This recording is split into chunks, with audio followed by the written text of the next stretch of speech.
Hey guys, tonight we drift backward through time. Softly, slowly, like a tide that refuses to hurry. We follow the hush of the waves, the gentle sway of a wooden hull, the small heartbeat of a ship called Somers, cutting its way through an endless night. It is 1842, and the sea is wide, and patient, and waiting. Somewhere ahead, shadows gather. And you, if you were aboard, probably wouldn't survive what's coming. So, before you settle deeper into the pillows, before your eyelids grow heavy, take a moment to like the video and subscribe. But only if you truly enjoy what I do here. And tell me, quietly, in the comments below, where you are listening from, and what time it is right now. Now, dim the lights. Let the fan hum softly, and let us drift together into the dark water of history. The water moves slowly, a velvet tide beneath a patient sky. The brig USS Somers sighs forward, her sails catching the night wind, like lungs drawing in a dream. Timbers groan, lanterns swing, a rope taps gently against a mast. You stand on her deck, or sway with it, cradled by the sea's long breath. The air is cold, salt clings to your skin, and the stars above you burn like frozen embers. It feels peaceful, soothing, like nothing in the world could break this rhythm. But ships, like people, keep their secrets below deck, and this one carries something dangerous. In the spaces between its heartbeats, the Somers left New York in September. A school disguised as a ship, a classroom rocking gently on the Atlantic. Barely 120 souls, most of them boys. 15, 16, faces soft as uncarved wood. They learn the language of the wind. They scrub until their fingers crack. They sleep in hammocks that sway like cradles above the tide. The guns aboard are mostly for show, a ritual, a habit. This ship is no warrior. She is a teacher. But something hums beneath the lessons. A quiet unease, a whisper threading through the rigging. Glances linger too long. Talk falls silent when officers pass. Someone stares a little too often at the captain's door. The sea hears it too, growing restless beneath the keel. You lean on the rail and breathe the cold, briny dark. The stars are steady, burning white above the mast. Time itself seems to stretch and soften. But sailors notice things. They taste the change in the air. They feel the tremor in the routine. A missing knife. A hushed conversation. A glance that hides too much. Small ripples. But even small ripples can become storms. The Somers is young, slender, graceful, but stubborn in the wind. Built for training, not for war. Yet aboard her are sons of privilege. Names that open doors back home. It is an odd detail, and an important one, because influence weighs heavy at sea. And so the brig becomes a pressure cooker. Discipline and ambition, sealed inside wooden walls, rolling endlessly across the water. Hours pass. The ship's bell tolls, 1, 2, 3. And the night exhales another sigh. Somewhere, a lookout coughs. Somewhere, a boy hums a song. To keep the dark at bay, you breathe in salt and moonlight. You let the sea cradle you. For now, it is calm. But beneath the calm, beneath the steady waves and soft wind, hearts churn restlessly.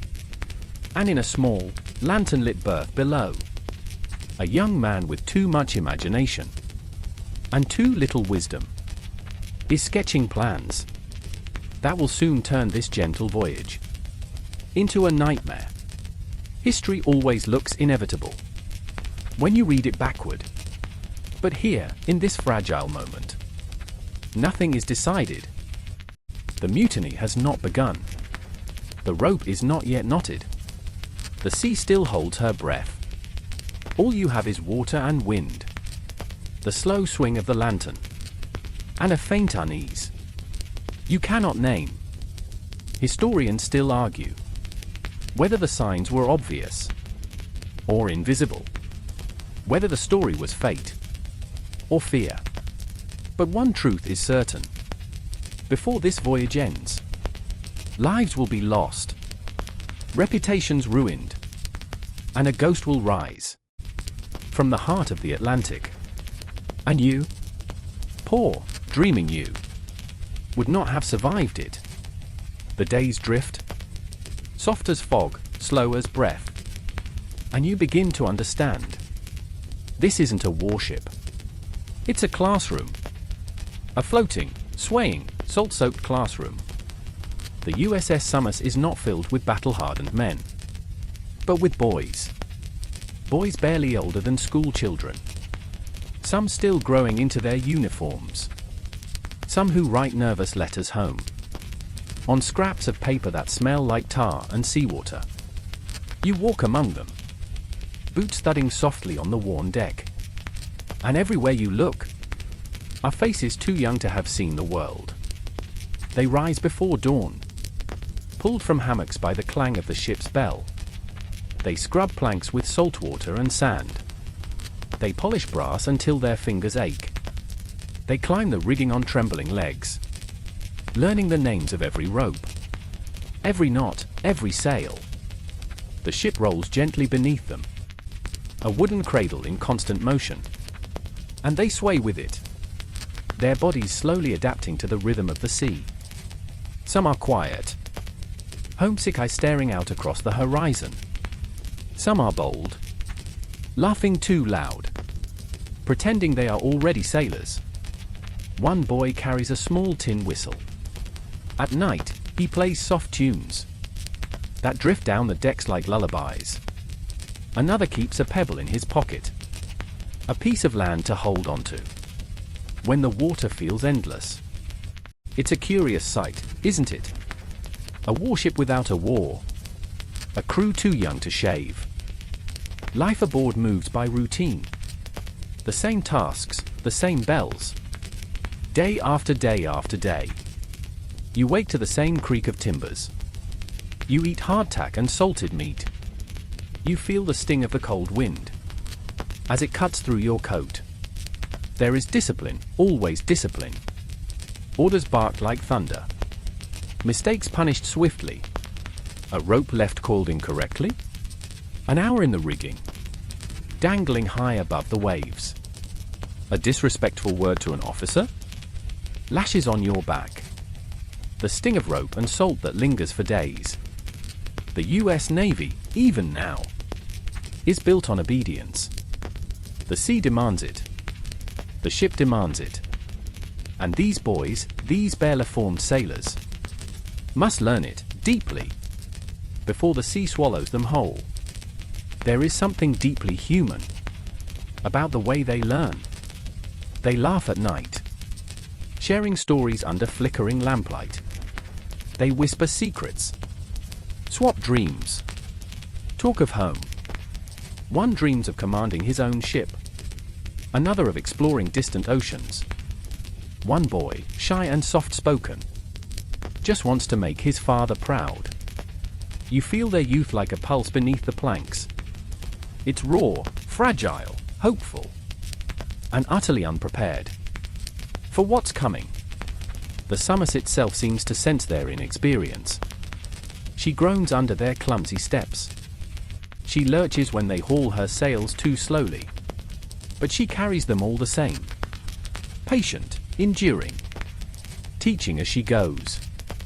Mainstream history remembers her as a training vessel, a small experiment by the Navy to prepare midshipmen through real voyages. But here's a strange, often forgotten detail. More than half the crew had never been to sea before. They learned not from books or lectures, but from bruises, blisters, and the bitter taste of salt. It's one thing to study navigation on land.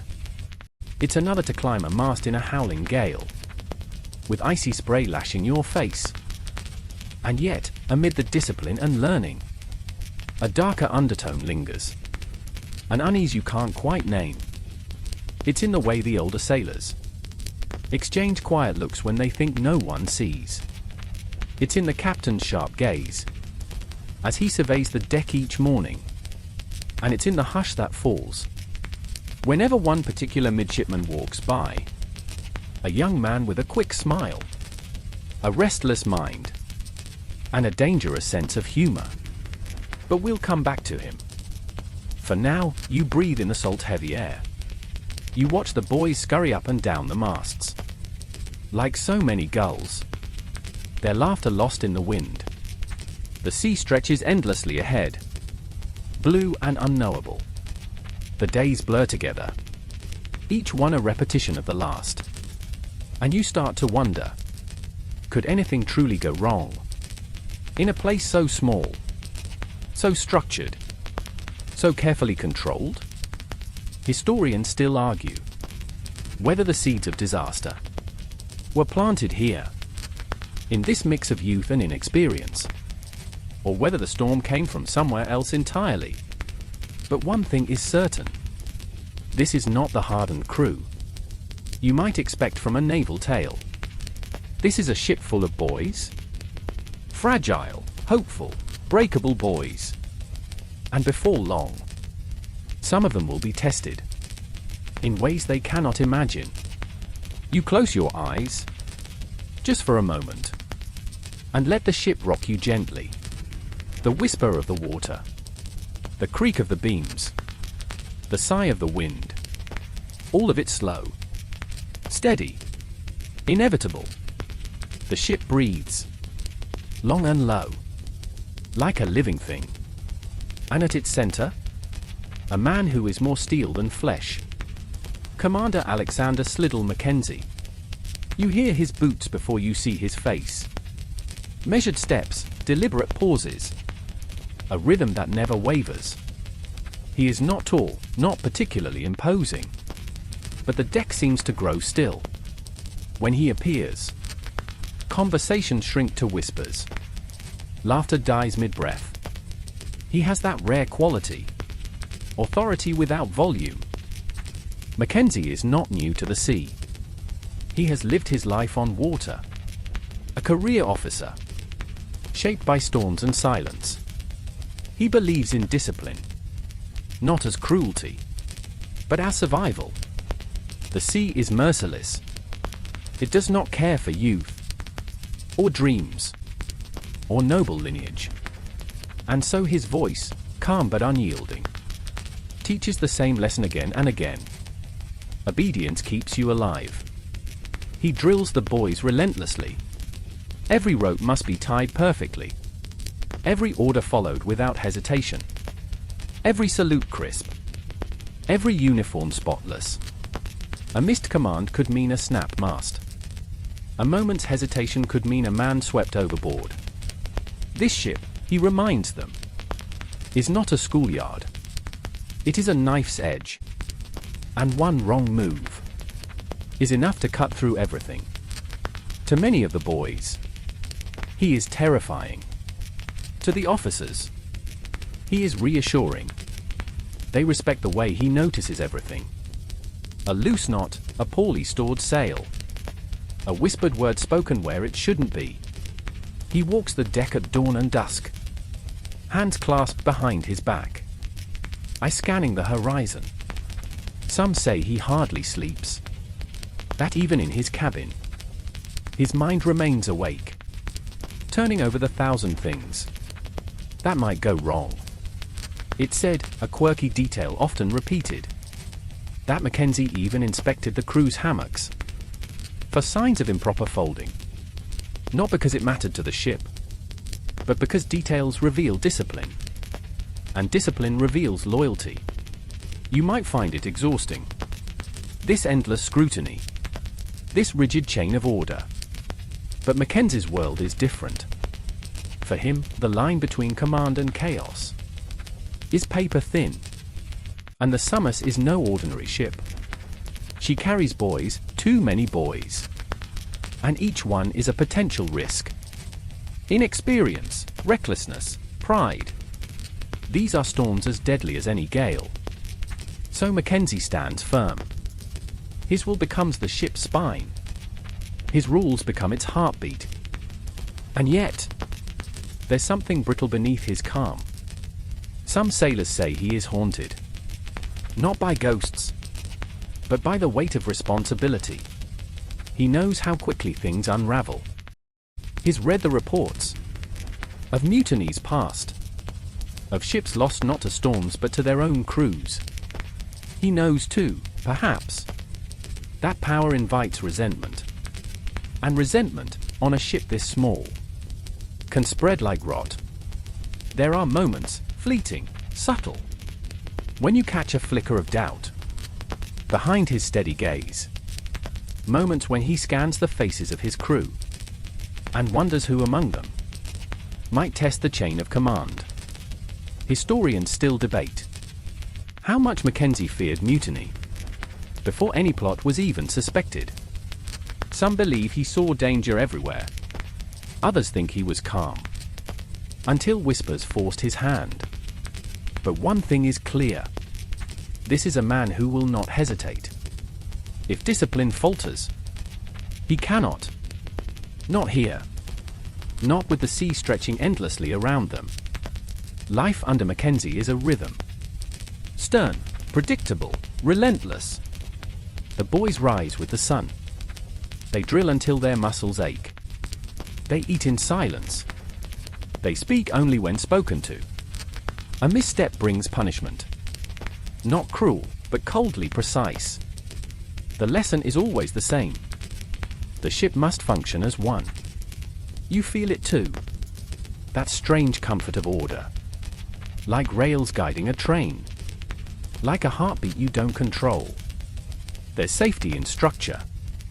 And yet, somewhere deep inside, a tiny voice resists. It whispers of freedom, of rebellion, of refusing to bend. You brush the thought away, but not everyone does. One evening, as the sun sinks low, Mackenzie stands at the bow, watching the horizon dissolve into gold. The sea is calm. Too calm. The ship steady. Too steady. And somewhere behind him, a boy laughs at something he shouldn't. A laugh that's too loud. Too sharp. Too careless. Mackenzie turns slowly, deliberately, and the laughter dies. The deck is silent again. Only the sea speaks. Only the wind hums in the rigging.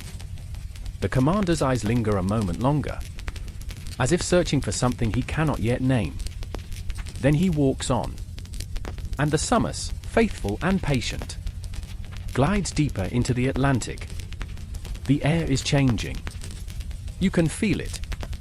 Still soft, still salt-scented, but charged with something unseen.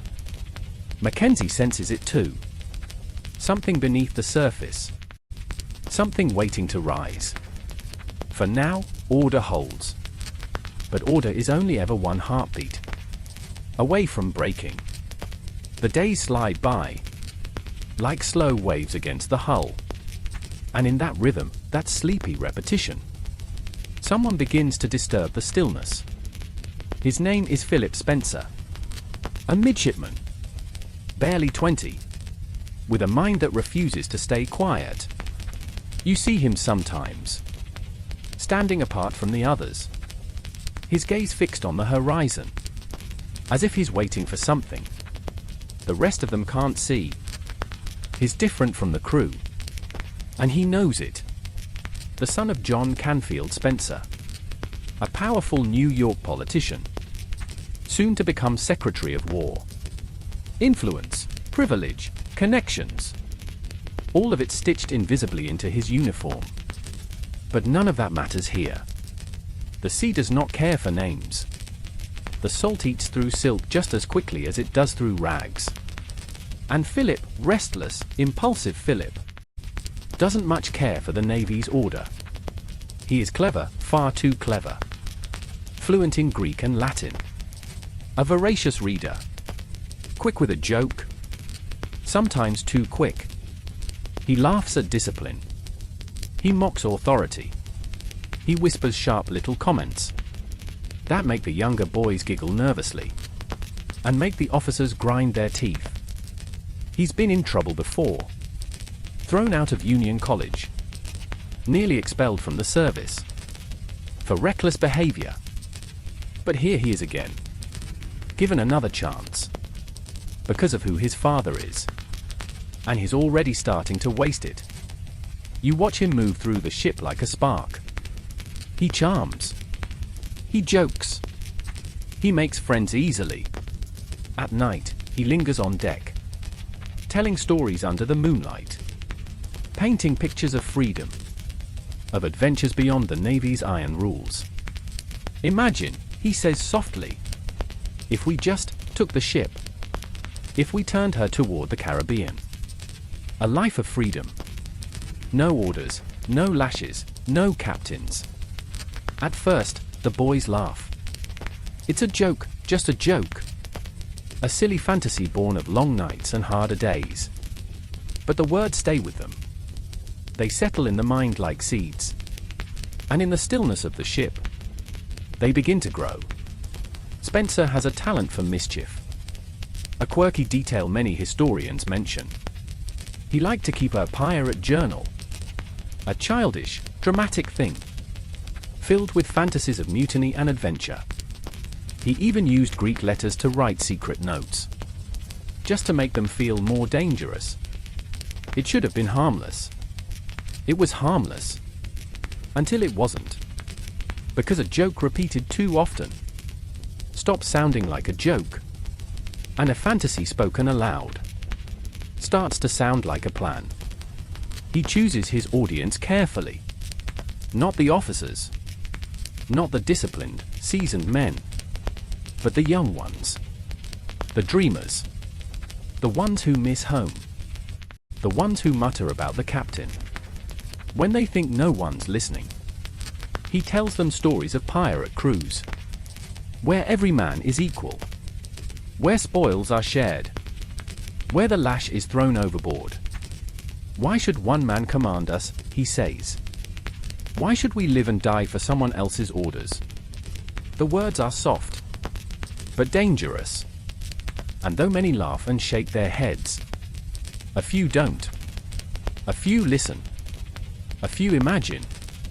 Spencer knows how far he's gone. He knows the line.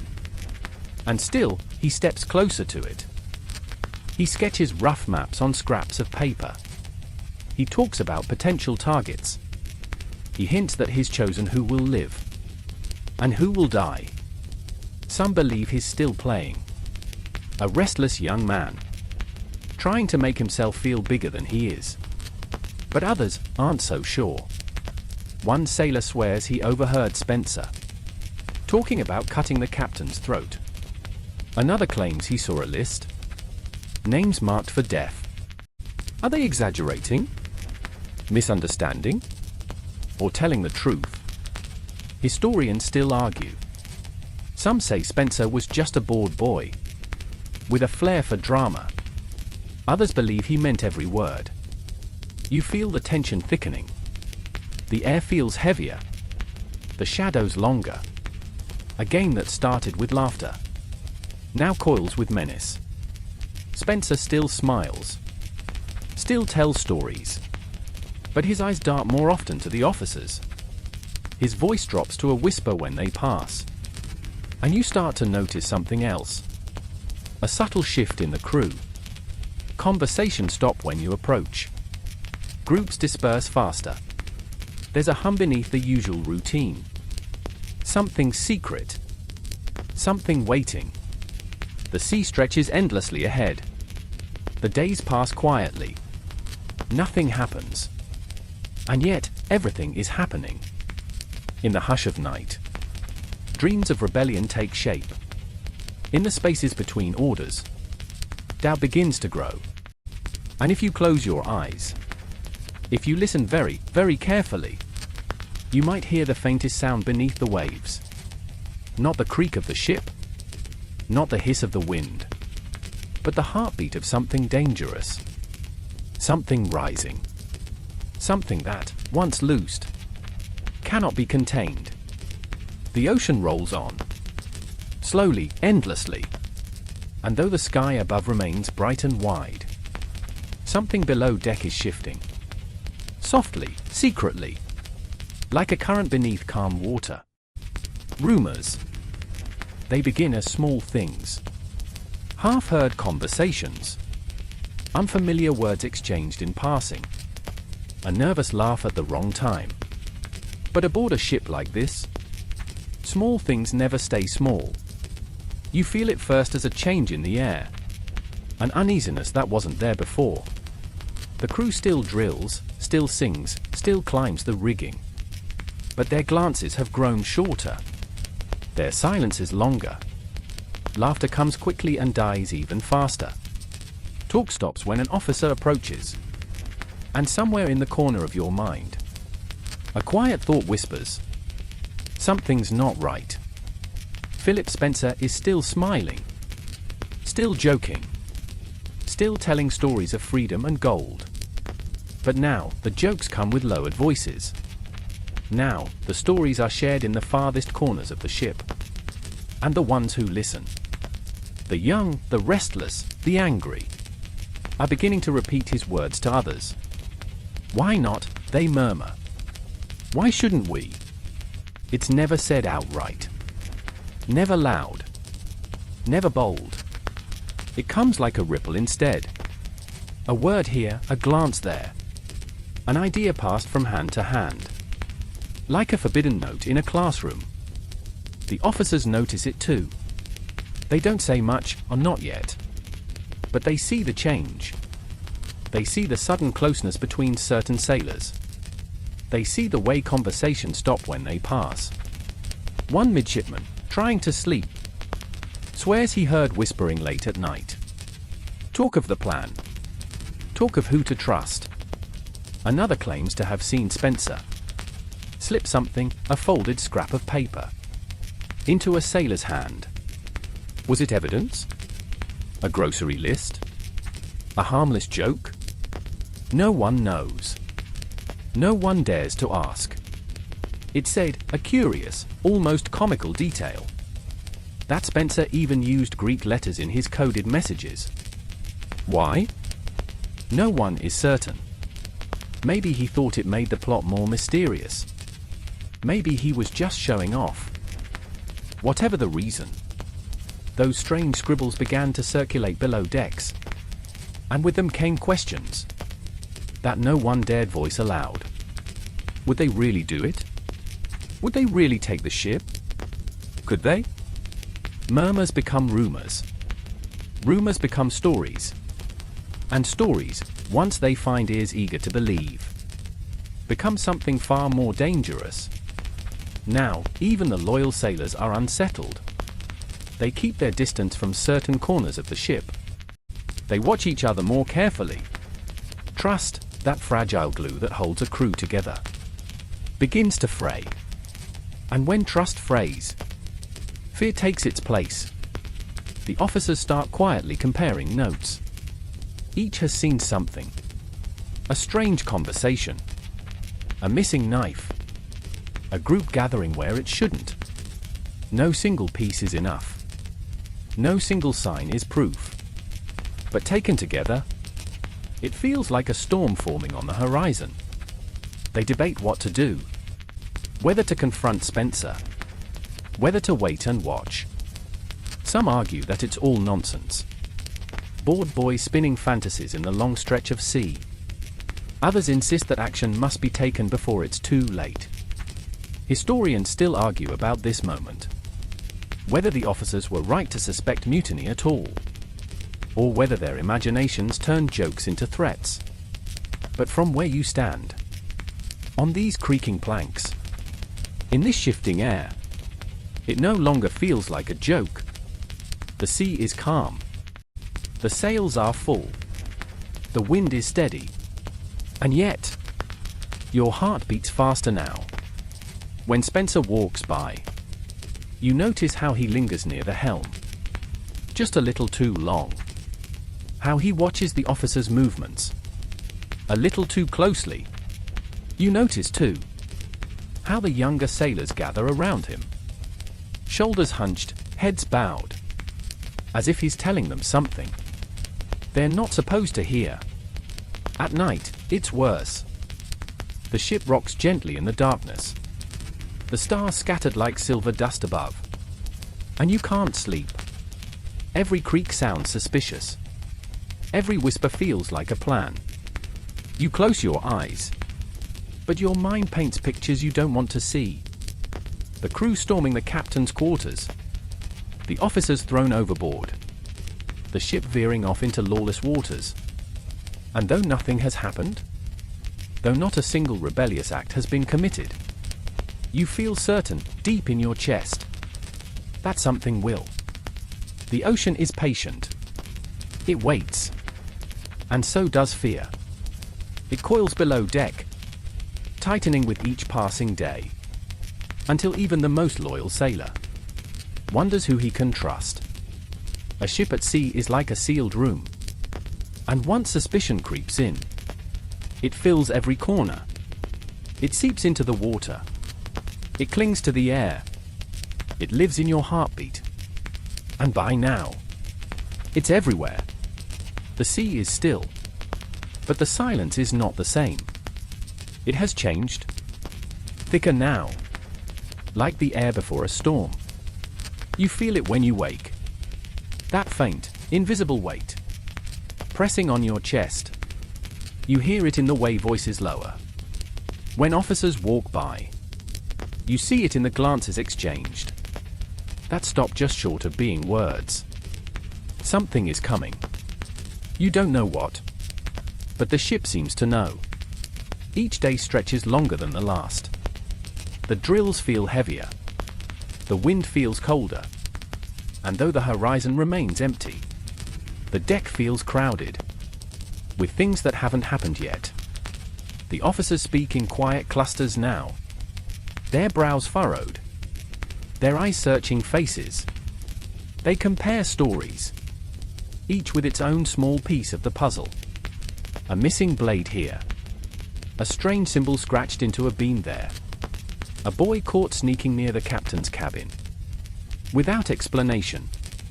None of it is proof. All of it is unsettling. The men closest to Commander Mackenzie urged caution at first. Urged patience. Maybe it's nothing, one says. Boys talk. Boys dream. Maybe it's something, another replies. Dreams don't get written in Greek code. The debate becomes a nightly ritual. Anxious, repetitive, unresolved. Some officers want immediate arrests. Some argue for subtlety. To keep watching. To wait for something undeniable. And Mackenzie, he listens to them all. His jaw tightens.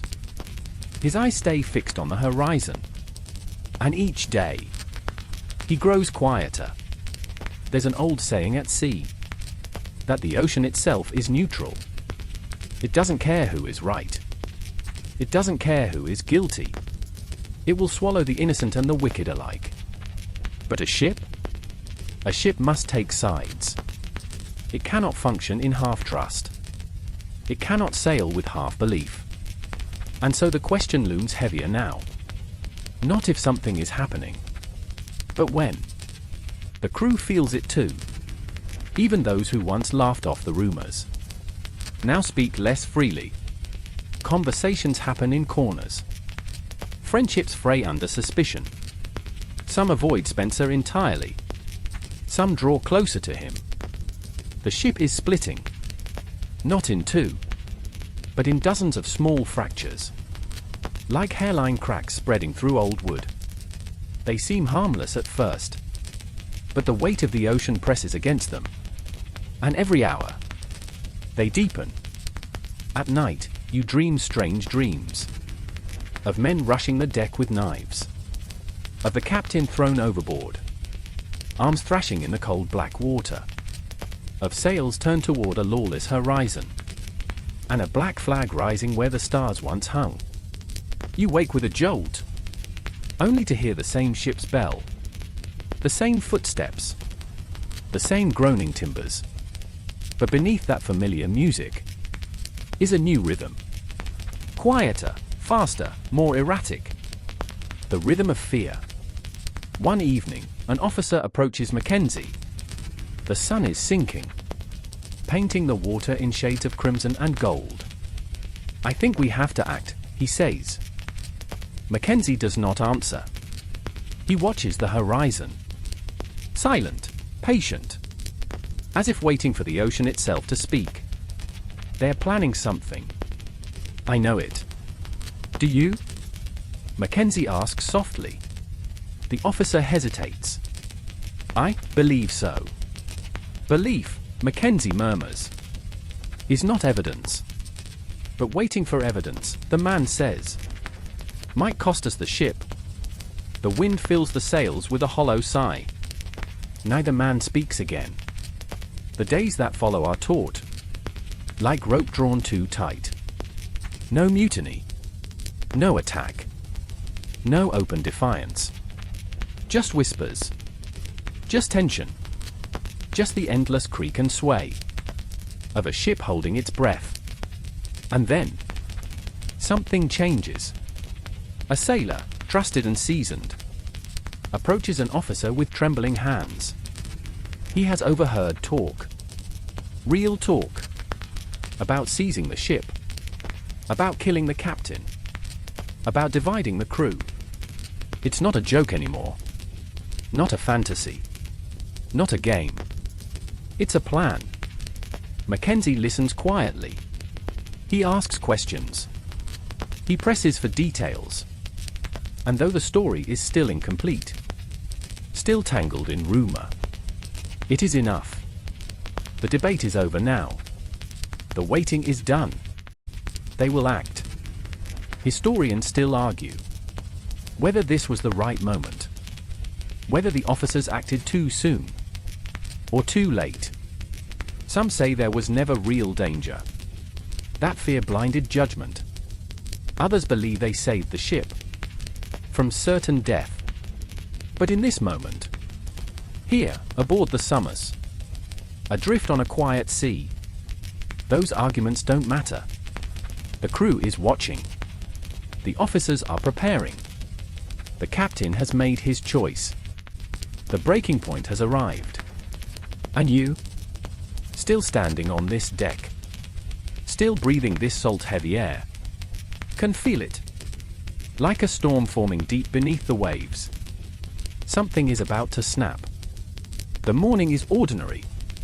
Almost cruelly ordinary. As if the sea itself wants to pretend nothing is wrong. The sun climbs slow and golden over a horizon that seems endless. The waves slap lazily against the hull. The wind hums softly through the rigging. But beneath the calm, beneath the wooden planks warm with light, every heart is racing. The waiting is over. Today, the officers will act.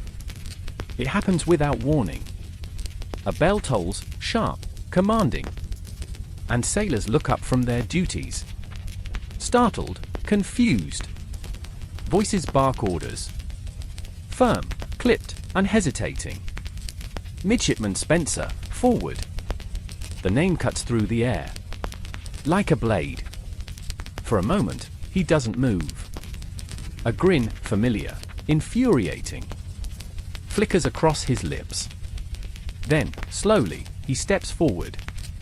The deck grows silent. Only the wind dares to speak now. Two Marines close in. Their boots thud heavy against the planks. Their hands tighten on their cutlasses. Spencer opens his mouth. Perhaps to joke. Perhaps to protest. But no words come. By order of Commander Mackenzie, an officer announces, "You are under arrest."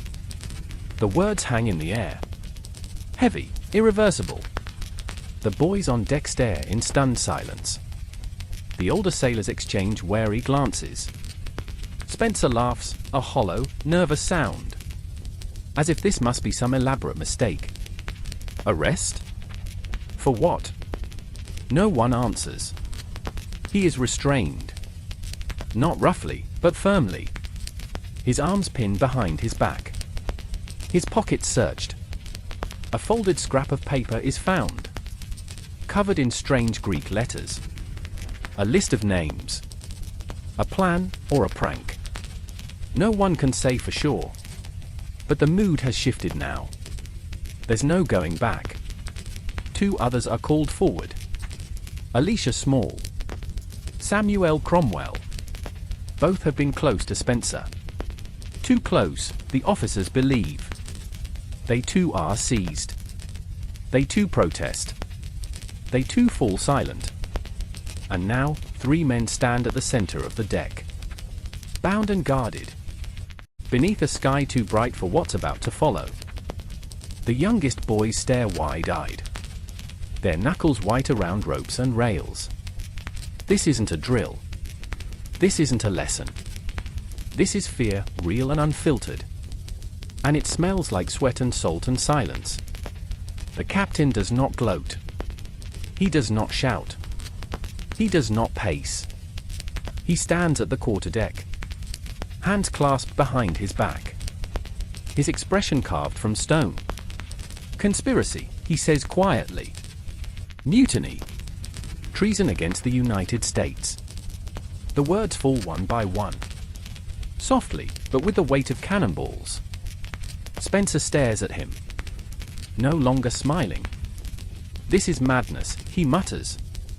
I've done nothing. Mackenzie does not reply. The sea is the only witness now. The mood aboard shifts with frightening speed.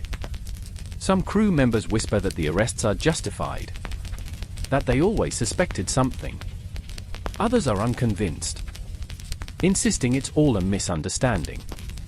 One sailor, trembling, admits that Spencer once spoke about killing the captain in his sleep.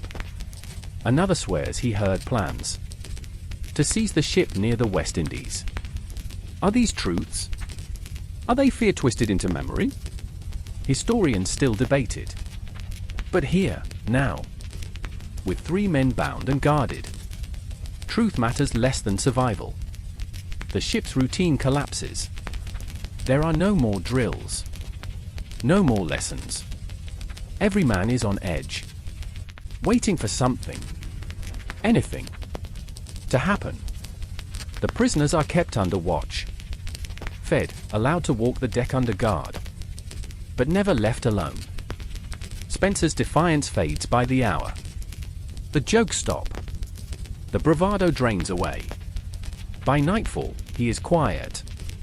Too quiet. His gaze fixed on the dark water, rolling endlessly below. Below deck, the officers meet again. The evidence is thin, circumstantial at best. And yet, can they risk releasing him? If they're wrong, the ship is lost. If they're right, and they do nothing, they will all be dead before landfall.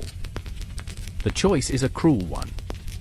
Some plead for restraint, for waiting until they reach port. Others insist the risk is too great. The captain listens, his face unreadable, his eyes never leaving the lantern flame that flickers against the table's surface. At last, he speaks. We cannot wait. And so the ship sails on. Its sails stretched wide, its hull cutting through black water. But everything feels different now. The air is heavier. The stars are colder. The word mutiny clings to every thought, every breath, every heartbeat. And somewhere in the dark, you realize the truth. This is no longer a training voyage. This is a trial at sea. And no one, not the captain, not the crew, not even the ship herself, will ever be the same again. The wind has changed. You feel it, soft and cool, curling around the masts, like a breath held too long. The ship is quieter now. The usual clatter of rope and call of orders has fallen into a strange, uneasy rhythm. Every man speaks in whispers. Every footstep sounds cautious. Every glance carries questions. No one dares to speak aloud. Because now, this small wooden world has become something else. Something heavier. Something darker. It has become a courtroom. There is no grand hall here. No judge in robes. No jury box carved from oak. There is only the open deck, washed by sea spray and silence. And there, beneath the swaying sails, 3 men sit, bound and guarded. Philip Spencer, Alicia Small, Samuel Cromwell.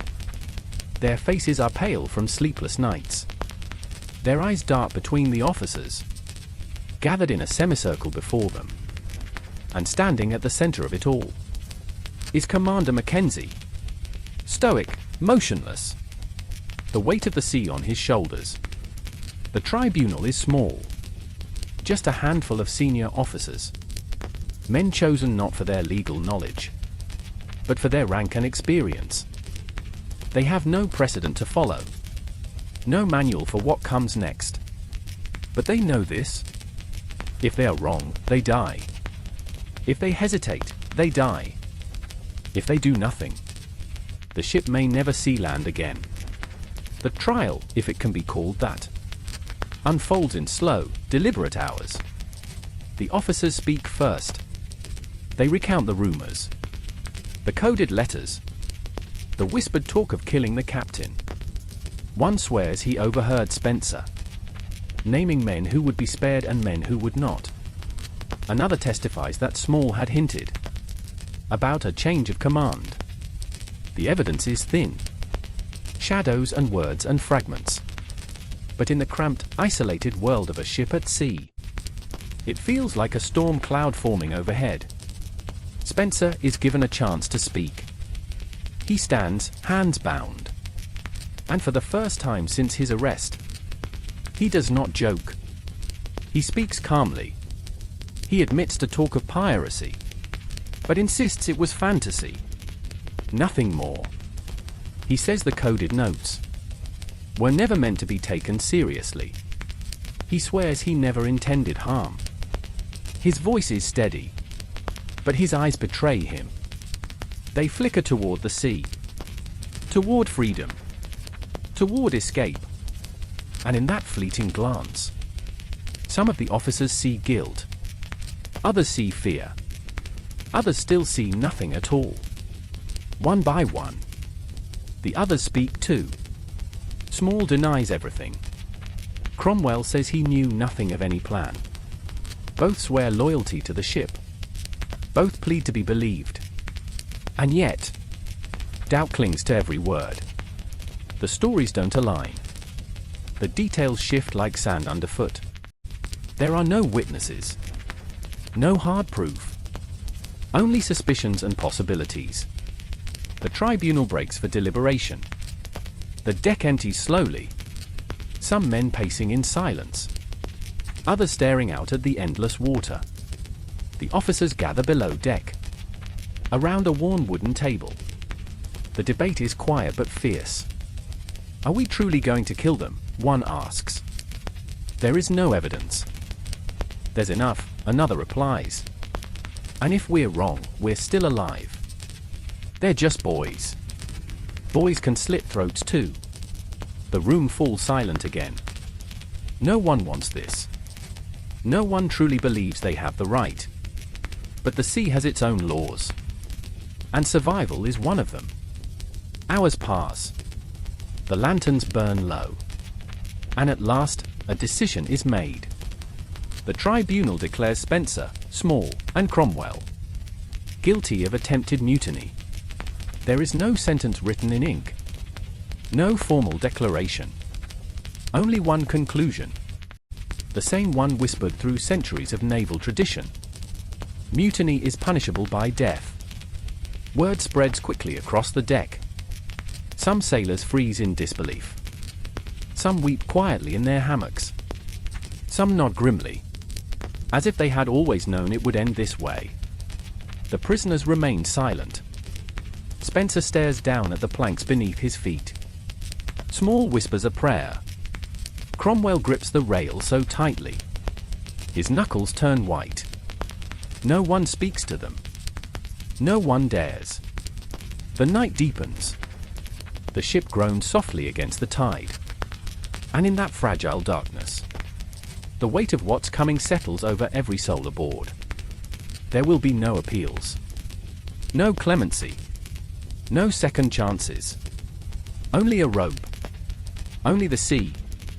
Historians still argue whether this tribunal was an act of justice or desperation, a lawful response to a real threat, or a fearful overreaction that cost 3 men their lives. But the men aboard the Somers have no such luxury of debate. They live in the present. And in that present, a decision has been made. The verdict is final. The course is set. And by this time tomorrow, 3 men will hang over the Atlantic. The dawn rises pale and slow. A ghost of light creeping across the endless water. It should feel like any other morning. It should sound the same. With gulls calling faintly. With ropes groaning softly in the wind. But it doesn't. The ship is too quiet. Too still. As if even the sea knows what this day will bring. No orders ring out at sunrise. No drills are called. The crew gathers silently, drawn by the heavy gravity of what's about to happen.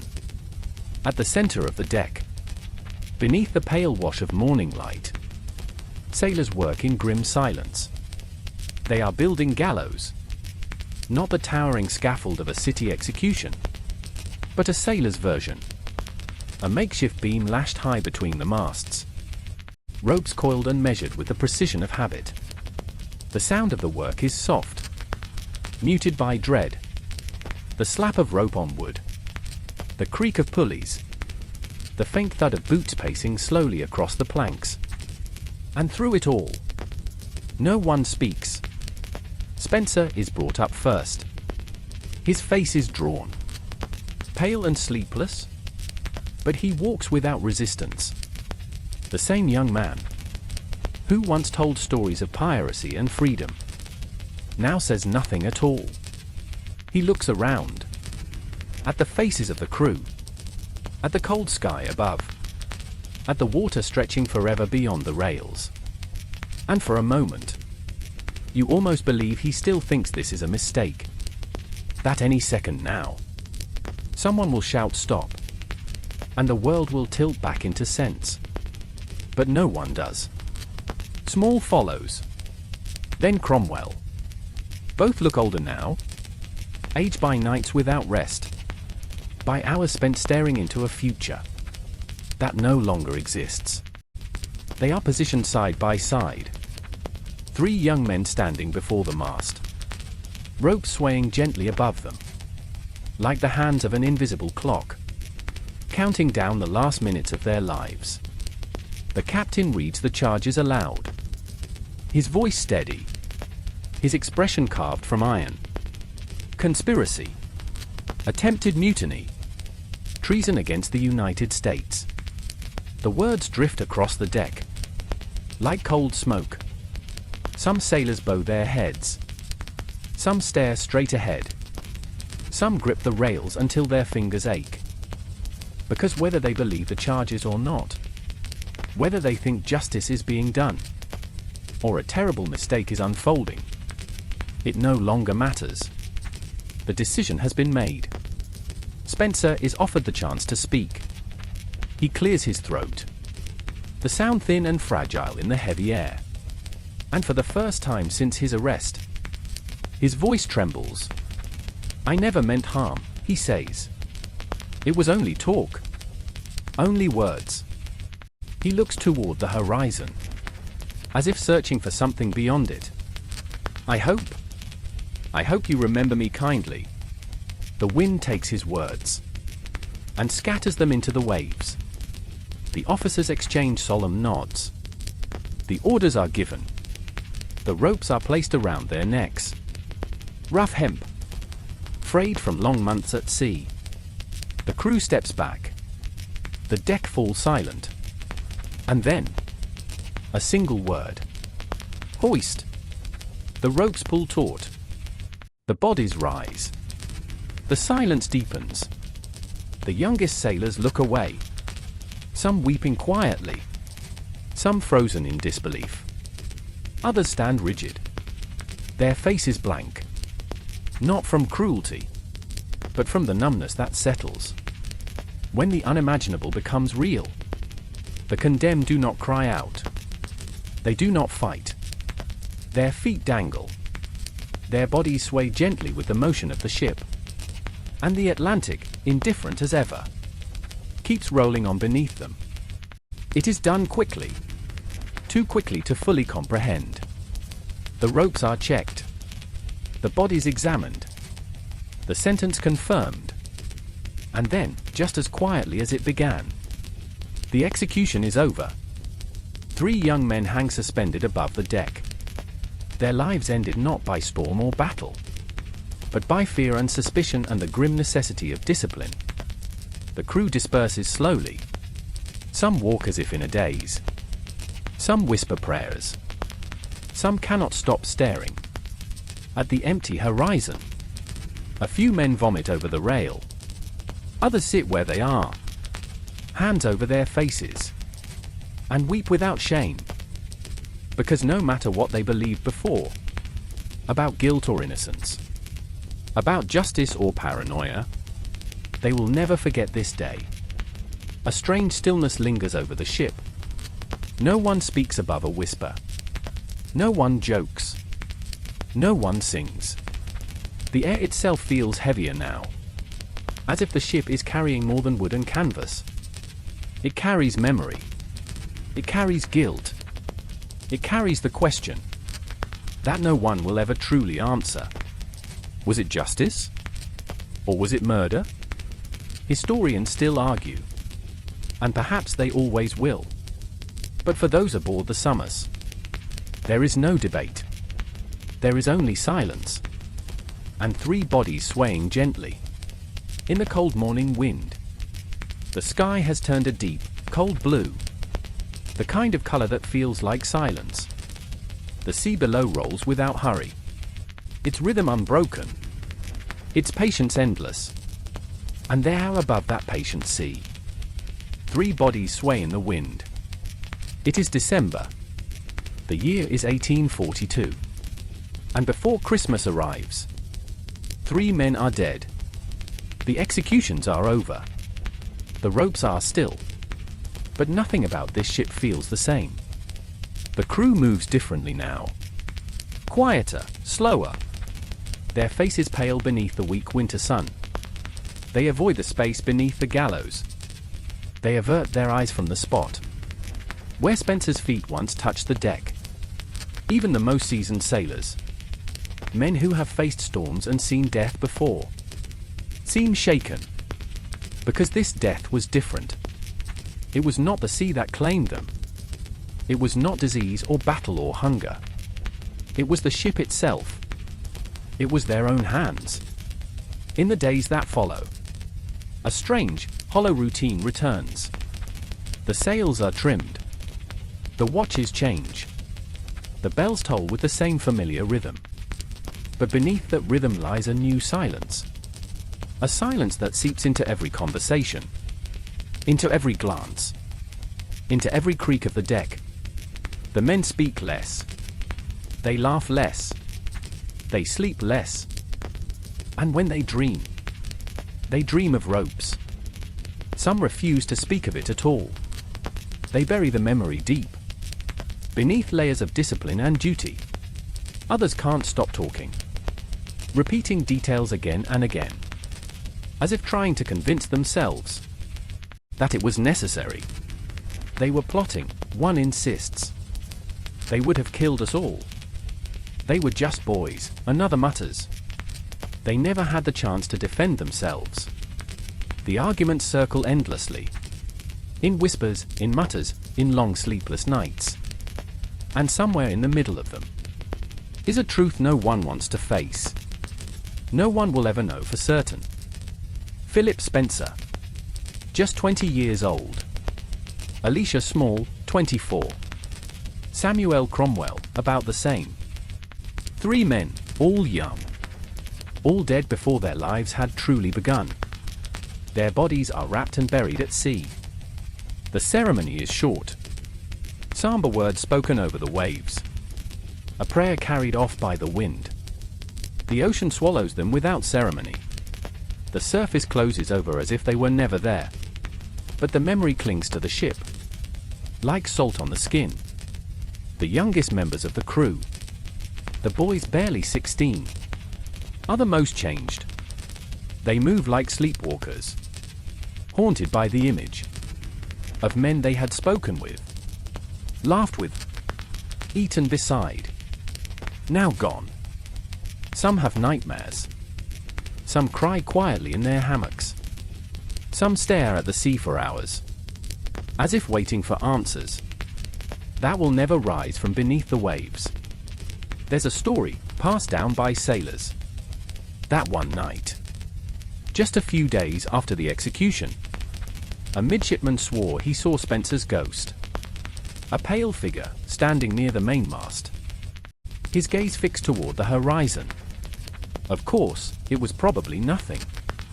A trick of moonlight, a shadow shaped by grief. But even now, historians mention it as a strange little detail that captures the mood aboard Somers. In those long, uneasy days, it wasn't just guilt. It wasn't just fear. It was something heavier. Like the ship itself was haunted. Commander Mackenzie remains calm, at least on the surface. He writes long, careful entries in his log, detailing each step of the trial and execution with clinical precision. He does not speak of doubt. He does not speak of regret.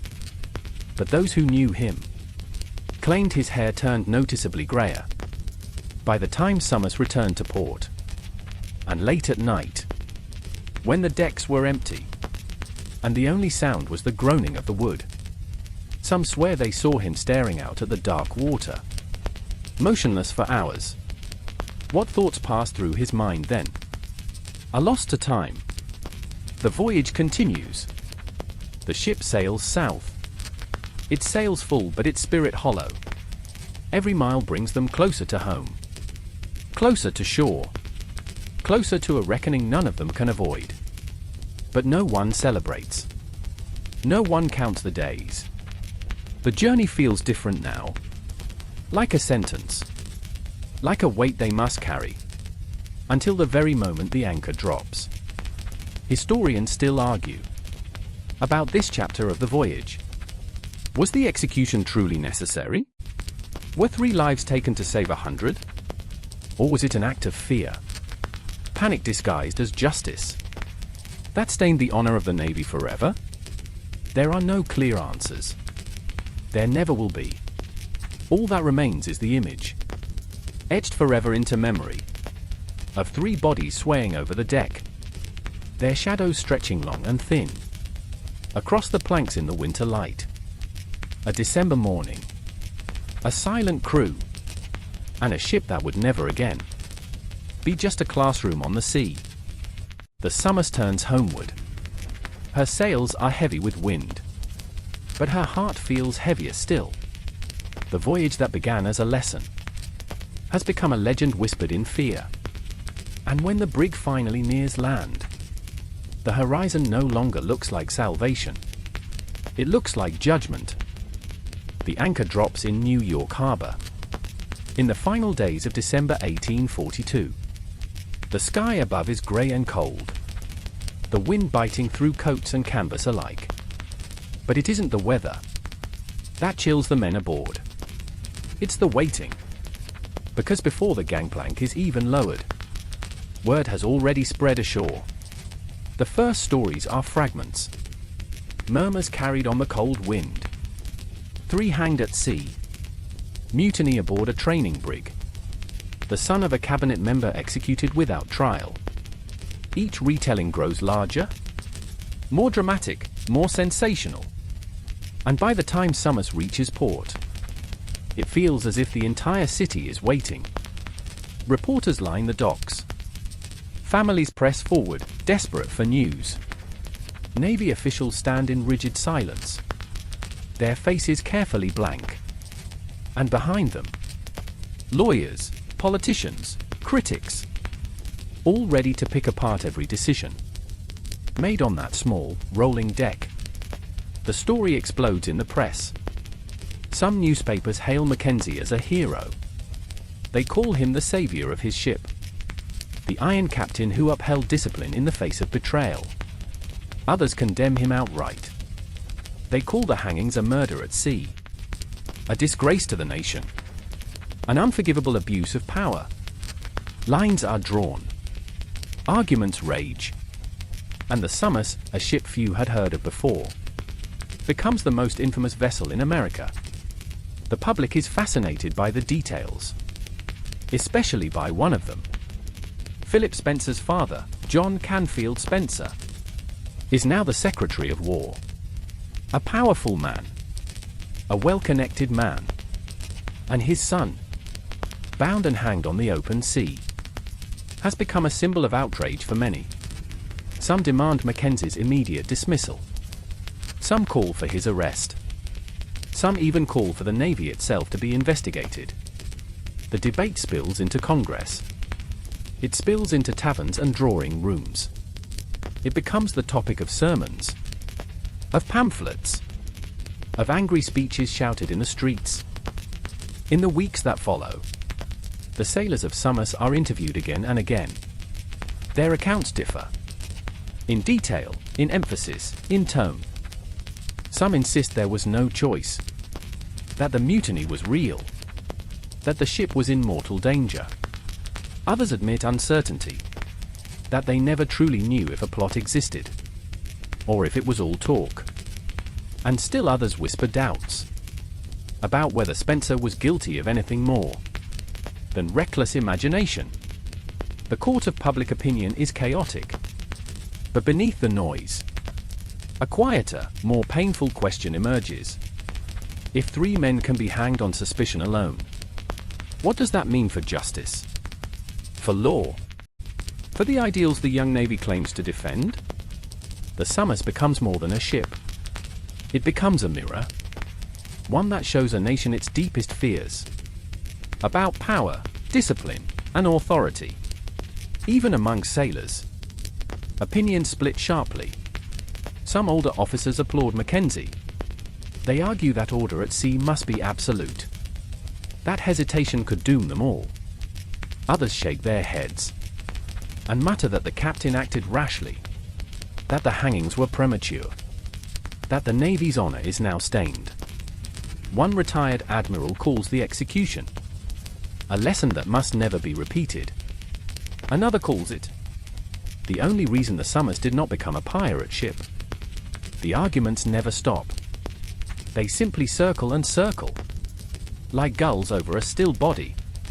The families of the executed men speak too. Cromwell's sister writes a tear-stained letter to the Secretary of the Navy, calling the act cold-blooded murder. Small's parents refuse to believe their son was guilty of anything. They petition for a full inquiry, a demand echoed by dozens of public figures. And Spencer's father, he remained silent in public, but behind closed doors, his rage shakes Washington. The debate spills far beyond the Navy now. It becomes a national obsession, a question of power and justice that divides communities and households alike. Did Mackenzie save his ship? Or did he kill 3 men for a crime that never happened? Was discipline preserved? Or was the Constitution ignored? Historians still argue these same questions, more than a century and a half later. And perhaps they always will.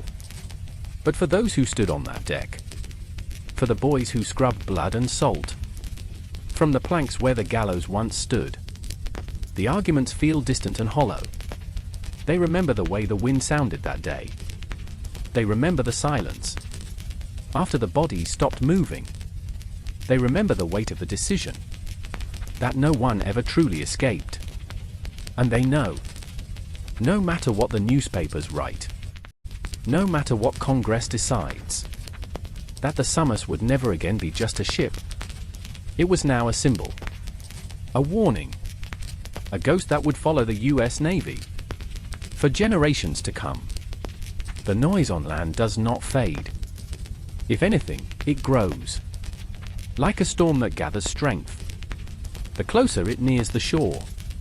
And at the center of that storm stands Commander Alexander Slidell Mackenzie, a man once respected, now reviled by some, defended fiercely by others. The Navy cannot ignore the outrage. The government cannot ignore the scandal. And so, within weeks of Somers' return, a decision is made. Mackenzie will face a court-martial. The news spreads quickly. It races through the streets of New York, ripples through Washington, crosses oceans on the breath of rumor. The word mutiny is on everyone's lips. The name Somers is printed in every paper. And Mackenzie, his name once spoken with respect, now appears beside words like murderer, tyrant, butcher. Some demand that he be stripped of his command. Others say he should be hanged himself. And still others rally to his defense, insisting that he did only what the situation demanded. The stage is set. The world is watching. The court-martial convenes in early 1843.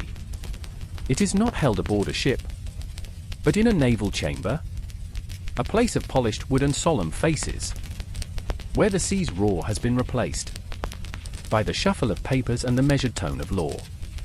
Mackenzie stands before a panel of officers, his posture as rigid as ever, his voice as calm as the day he ordered the hangings. He does not waver. He does not apologize. He does not deny what he did. I acted, he says, for the safety of my ship and my crew. The prosecution lays out its case. It argues that there was no hard evidence, no weapons found, no attempt made to seize control of the ship. They call the executions a rash act, a violation of naval tradition and legal procedure. They accuse Mackenzie of panicking, of overstepping his authority, of killing 3 men based on rumor and fear. The courtroom murmurs with every accusation. The newspapers eat it up, painting Mackenzie as either a villain or a tragic figure, depending on which page you read. The defense counters with equal force. They present testimony from officers, men who swear they heard threats, men who believe without doubt that a mutiny was coming. They show Spencer's coded notes, the strange Greek writings, the lists of names. They remind the court that the Somers was full of young, inexperienced boys, a crew that could be swayed, a crew that might have turned. And they return again and again to the same grim point. If Mackenzie had been wrong not to act, none of them would be alive to stand here now. The trial lasts weeks. Witness after witness takes the stand. Sailors speak of overheard whispers, of dark talk below deck, of uneasy glances and suspicious meetings.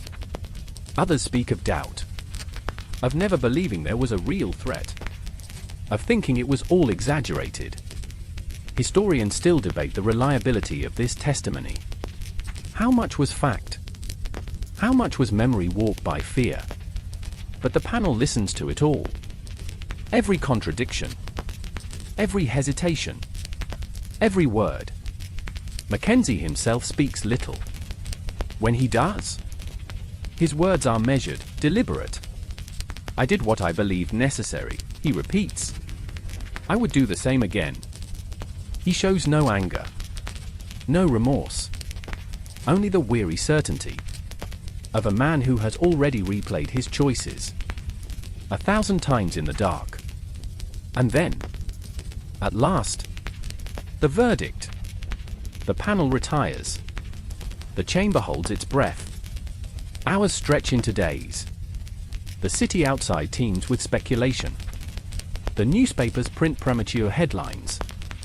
And finally, When the waiting feels unbearable, the officers return. Mackenzie is acquitted. The decision stuns the public.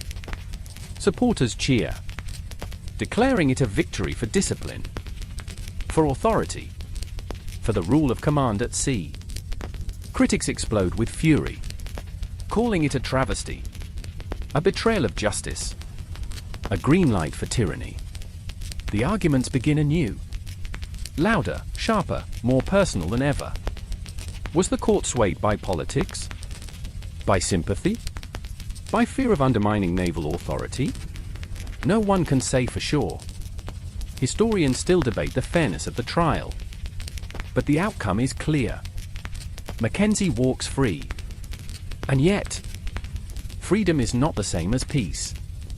He will never command another ship. His name will forever be tied to the gallows that swayed on Somers' deck. Some praise him as a man who did what had to be done. Others spit his name like a curse. And he, a man who once believed discipline could solve anything, will spend the rest of his life shadowed by doubt and divided legacy. The Somers herself is released from service not long after. The Navy quietly removes her from active duty, a vessel too infamous to sail again. But the story refuses to fade. It will be retold in newspapers, in taverns, in classrooms, in whispered conversations among sailors for decades to come. And with every retelling, the same questions resurface. Unanswered, perhaps unanswerable. Was justice done? Or was it drowned somewhere out there? In the cold, indifferent sea. The waves still roll. Gentle, endless, indifferent. As if the ocean itself has already forgotten what happened aboard the Somers. But the Navy cannot forget.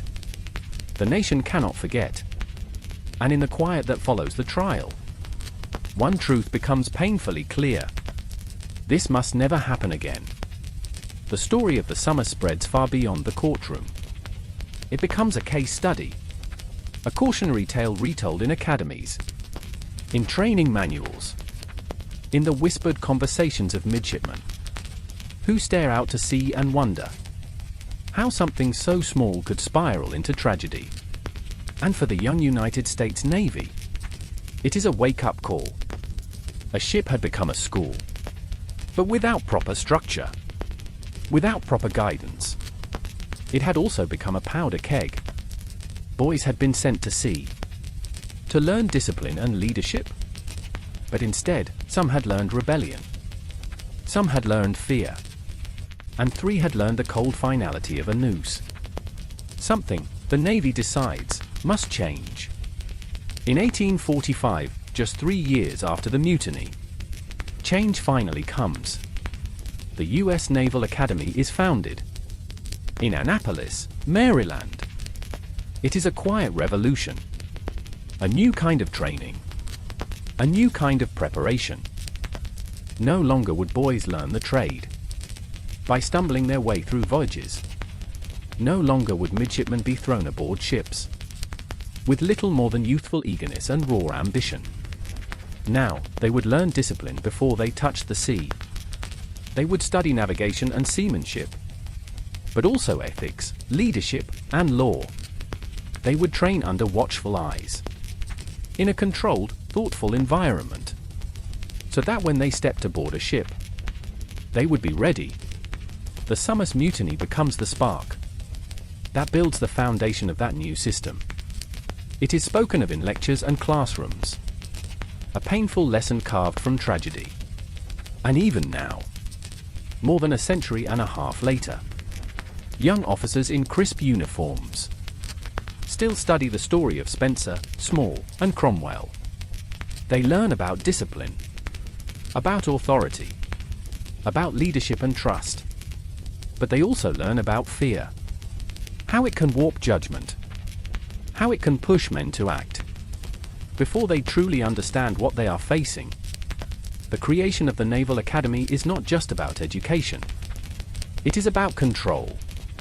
It is about preventing another Somers, another voyage where suspicion and rumor can spiral into irreversible decisions. It is, in many ways, an attempt to rebuild trust between the Navy and the nation. And slowly, over decades, it works. The Academy grows in size and prestige. Its graduates command ships, lead fleets, shape naval doctrine. And though the Somers story never disappears, it becomes a kind of ghost. A warning whispered in corridors lined with portraits of admirals. There is a certain irony here. A strange twist that historians love to point out. The Somers began as an experiment, an attempt to train young officers at sea. It ended in disaster. And that disaster, in turn, gave birth to one of the most respected naval institutions in the world. A tragedy that claimed 3 lives, ultimately helped save countless others. But the story does more than shape training. It shapes law. The Navy re-evaluates its policies on discipline, authority, and justice. Procedures are refined, guidelines clarified. The idea of a trial at sea, once accepted as a grim necessity, is now seen as something to avoid. Whenever possible, future captains are reminded again and again that suspicion is not proof, that discipline without due process can become tyranny. It is a lesson written in salt and blood, and one the Navy will never forget. The Somers herself fades from service. Her timbers grow old. Her sails fray and tear. She is eventually decommissioned. Her name carried forward not by the ship herself, but by the story she left behind. Yet even as she vanishes from the waves, her shadow lingers. In the Naval Academy's lecture halls, in the pages of naval law, in the memory of a country still wrestling with the balance between order and justice. Sometimes, when the midshipmen at Annapolis walk along the waterfront at dusk, their boots clicking softly against the stone, they pause before a plaque etched with the words USS Somers. Most walk past without a second glance. Some stop and read. A few stand a little longer, imagining the creak of rigging, the slap of rope against wood, the weight of decisions that can never be undone. And if they listen closely, they might almost hear it. The faint echo of a ship long gone. The ghost of a voice whispering across the water. Remember what happened here. Do not let it happen again. Historians often say that the Somers Mutiny was a turning point, a moment when the US Navy grew up. It was messy. It was controversial. It was tragic. But it forced a reckoning. One that shaped the future of naval discipline, training, and leadership. And even now, with ships that dwarf the Somers, and technology she could never have imagined, the lessons remain the same. Leadership is a burden. Authority is a responsibility. And trust, once broken, is harder to repair than any ship. The sails are gone now. The deck is long since rotted. The men who once walked her timbers have turned to dust. But the story of the Somers, the whispers, the doubt, the questions, has never really gone silent. It lingers. It drifts. It refuses to die. Because one question, perhaps the only question that truly matters, has never been answered. Was there ever a mutiny at all? Even now, nearly 2 centuries later, historians still circle the question. Like gulls over deep water, never landing, never agreeing. Some say the evidence was clear. The coded messages, the names on a list, the whispered plans for piracy. They argue that Spencer was dangerous, unstable, rebellious, reckless, and that his execution, while tragic, may have saved dozens of lives. Others argue the opposite, that it was all fantasy, a bored young man's dramatic talk. magnified by fear and paranoia. They say the mutiny existed only in the minds of the officers. A ghost conjured by sleepless nights and mounting suspicion. And between those two camps lies a vast grey sea. One problem, of course, is that the evidence was never clear. There were no weapons stockpiled. No charts marking routes of escape. No coordinated action ever taken. Even Spencer's so-called plan was more scribble than strategy. Half-formed ideas written in secret alphabets. As if he were playing at danger rather than preparing for it. Some scholars believe he had no followers at all. That even those who listened to him did so only out of boredom or curiosity. Others believe he had quietly won over a significant portion of the young crew, and that the mutiny might have begun within days, had Mackenzie not acted first. And then there's the question of Spencer himself, a figure historians still cannot quite pin down. Was he a schemer? A dreamer? A fool? His letters paint him as intelligent, ambitious, deeply curious, but also impulsive, arrogant, reckless. He was known to drink too much, to mock authority, to relish attention. Was he truly planning to seize the ship? Or was he performing, telling stories to feel powerful, to pass the time, to revel in words, against a system he despised but could not escape? The debate deepens when you look beyond the ship itself, to the culture of the Navy in 1842. It was a world obsessed with discipline, where the lash was still legal, where disobedience could mean death. Officers were trained to see danger everywhere, to stamp out dissent before it could spread. And Mackenzie, for all his experience, was under immense pressure. A ship full of boys, rumors of rebellion, a politically powerful midshipman with a dangerous imagination. Some historians argue that any captain in his position would have done the same. Others argue that a wiser man might have chosen restraint, that patience and investigation could have revealed Spencer's plans as nothing more than drunken boasting. And then there is the strangest theory of all, one whispered in journals and academic debates, but rarely spoken aloud. Some suggest that Mackenzie himself was motivated, in part, by politics. That eliminating Spencer, the son of a powerful, polarizing figure, was not only about safety, but also about sending a message. It's a controversial idea, and one with little direct evidence.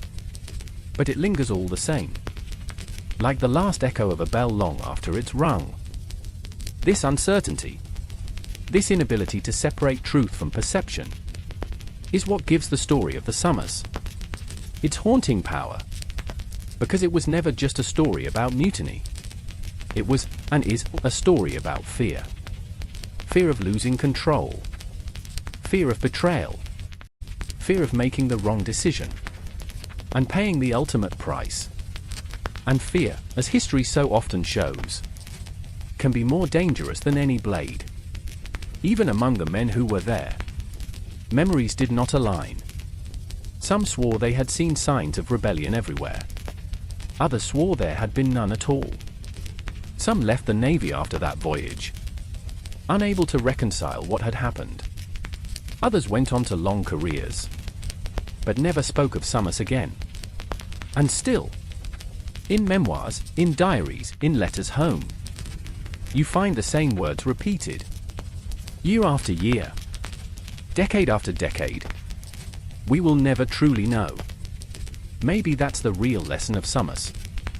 Not about justice, not about discipline, not even about leadership, but about uncertainty, about the uncomfortable truth that sometimes history's most consequential moments are built on shadows, assumptions, and half-heard words.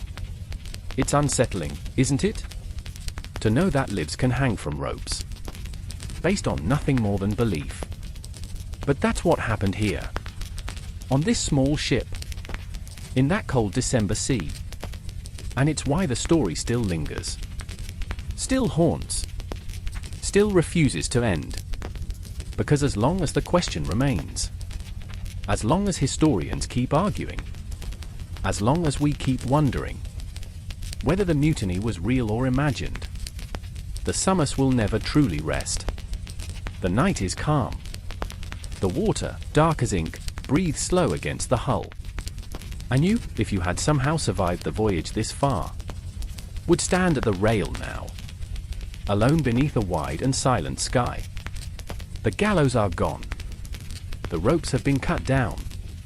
The names of the dead are whispered less often with each passing week. But the ship still remembers. And so do you. The deck beneath your boots feels heavier than it did at the start. Every board has soaked up too much. Too much fear, too much doubt, too much sorrow. It creaks differently now. As if burdened by memory. You walk its length slowly, tracing the ghost paths of those who once walked beside you. Here, Spencer leaned against the rail, laughing too loudly at his own jokes. There, Small cleaned the deck before sunrise, his humming barely louder than the wind. There, Cromwell stood at his post, eyes always on the horizon. All gone, swallowed by the sea, and by the choices that sealed their fate. It's strange how quickly a ship changes. Once, Somers was a classroom, a place where boys learned to be men. Then, she became a courtroom, a place where judgment was swift and final. And now, she is something else entirely. A graveyard that keeps sailing. The sails still billow. The compass still points north. The watch still calls the hour. But the voyage is no longer about where the ship is headed. It's about what it carries with it. Not just men, but ghosts. Questions. Doubts that will never wash away. You lean against the rail and stare at the horizon. A thin, trembling line of silver far ahead. Land is somewhere beyond it. Home. A world that has no idea what happened out here. And you wonder, as the cold wind brushes your face, what the land will make of it. Will they call it justice? Will they call it murder? Will they even remember the names of the dead? Or will they speak only of the captain? The man who made a decision no one should ever have to make? You think of Mackenzie. His stern face. His unbending posture. The way he stood on this very deck and gave the order that ended 3 lives. Did he sleep that night? Does he sleep now? Or does he wake in the small hours, long after the ship has gone quiet, and see their faces every time he closes his eyes? Historians still debate whether he was a hero or a villain. But perhaps the truth is that he was neither. Perhaps he was just a man, flawed, frightened, and forced to choose between 2 impossible outcomes. And what of Spencer? The boy who dreamed of piracy, who spoke of freedom and gold, who may have been joking, or may have been deadly serious. Was he a threat? A rebel? Or just a lonely young man who said too much in the wrong place, at the wrong time? No one knows. No one will ever know. All that remains are the echoes. Whispers of laughter in the dark. Words that might have been plans, and might have been nothing at all. The ship rocks gently beneath you. The stars above drift slowly west. And the longer you stand there, the more the silence feels like an answer in itself. It is not the kind of answer that soothes. Not the kind that closes a story neatly. It is the kind that lingers. The kind that refuses to leave. Because the truth is this: the Somers was never just about mutiny. It was about fear, and power, and trust. About how fragile command can be. About how quickly certainty can vanish at sea. And most of all, it was about the choices we make when there is no good choice to make. If you had been there, truly there, you would have felt it too. The confusion, the tension, the sickening weight of not knowing what was real. You would have heard the gallows creak in the wind, and wondered if the ship had been saved, or damned, and whether you lived or died, whether you stood on the deck or swung from the rope. A part of you would never have left that place. No one does. The voyage ends. The Somers returns to port. The men disembark. The sea, as always, moves on. But the story never ends. It is told and retold, studied and argued, remembered and reimagined. And in every telling, the same thought emerges. This is why you wouldn't survive the Somers. Not because of the rope. Not because of the storm. Not even because of the mutiny. But because of the uncertainty. The unbearable weight of not knowing whether anyone was ever truly guilty, or whether everyone was. And now, the sea grows quiet. The waves that once roared beneath the Somers soften into a gentle, rhythmic hush. A heartbeat of water against wood. The sails, once billowed with wind and fear, hang loose in the night air. The ropes are still. The stars, always watching, blink slowly in the vast, patient dark. And you? You are still here. Not as a sailor. Not as a witness. But as a dreamer. Drifting in the slow current of a story long since past. The anger, the arguments, the questions. They all fade now. They blur into the background. Like the steady hum of a ship's lantern in the dark. What remains is softer. The feeling of wood beneath your fingertips. The salt that lingers on your lips. The wind that brushes against your cheek. And beneath it all, a lesson. Not a loud one. Not shouted from the quarterdeck. But whispered, gently, steadily. Like the tide against the shore. That history is rarely clear. That truth is often tangled. That human choices, messy, frightened, imperfect, are the real forces that steer the ship. So let the story go now. Let it drift back into the water, where it has always belonged. Breathe slow, slower still, until the rise and fall of the waves matches the rise and fall of your chest. And when your eyelids grow heavy, when the sea of sleep calls you home, know that the ghosts of the Somers are only stories now. Just echoes. Just whispers. Just dreams.